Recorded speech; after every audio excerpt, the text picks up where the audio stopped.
Subscribe করুন shine TV Bangla. জেলার সব খবরে নিজেকে আপডেট রাখতে পাশের বেল আইকনটি প্রেস করুন আর জানুন জেলার সব তথ্য। নদিয়ার কৃষ্ণগঞ্জের তরুণ বিধায়ক সত্যজিৎ বিশ্বাসকে পয়েন্ট ব্ল্যাঙ্ক রেস থেকে গুলি করে হত্যা করল আততায়ীরা। শনিবার সন্ধ্যায় সরস্বতী পুজো একটি অনুষ্ঠানে এই ঘটনা ঘটে। নদিয়া জেলার তৃণমূল নেতৃত্বের অভিযোগ বিজেপির দিকে, যদিও বিজেপি তা অস্বীকার করেছে। ঘটনায় এক সন্দেহভাজনের বাড়িতে ভাঙচুর করেছে গ্রামবাসীরা। রবিবার এখনো পর্যন্ত পুলিশ দুজনকে গ্রেপ্তার করেছে। এই ঘটনার জেরে স্থানীয় ওসি সহ নিহত বিধায়কের দেহরক্ষীকে সাসপেন্ড করা হয়েছে। 2-4 দিন আগে আমার বাড়িতে এসেছিল, ওর জেলা নিয়ে কথা হলো, যুব তৃণমূল নিয়ে কথা হলো।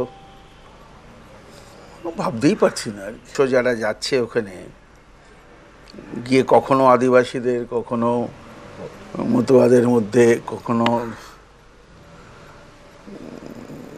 ওই সীমান্তবর্তী ওই অঞ্চলের গ্রামগুলোকে এত উত্তেজিত করছে, এত প্ররোচনামূলক কথাবার্তা বলছে।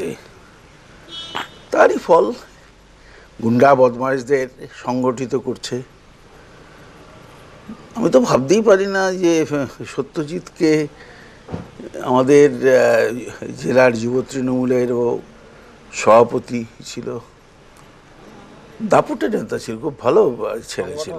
না, সে তো পুলিশ বলবে, কিন্তু আমার এটা একেবারেই মনে হয় এটা পরিকল্পনা মাফিক একটি সংগঠিত খুন।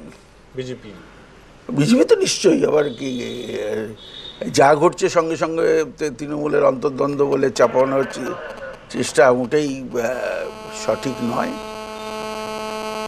এবং আমি যেটা কালকেও বলেছি, আজও বলছি, যে ওই নবদ্বীপের নন্দ যেহেতু অসুস্থ, সত্যজিৎকে যদি আমরা সরিয়ে দিতে পারি তাহলে রাজনৈতিক ফায়দা তো হবেই। পশ্চিমবঙ্গব্যাপী খুন হচ্ছে।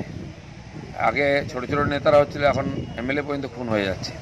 জয়নগরের এমএলএর উপরে অ্যাটাক হয়েছিল, একটুর জন্য বেঁচে গেছেন, 3 জন সাধারণ মানুষ মারা গেছে।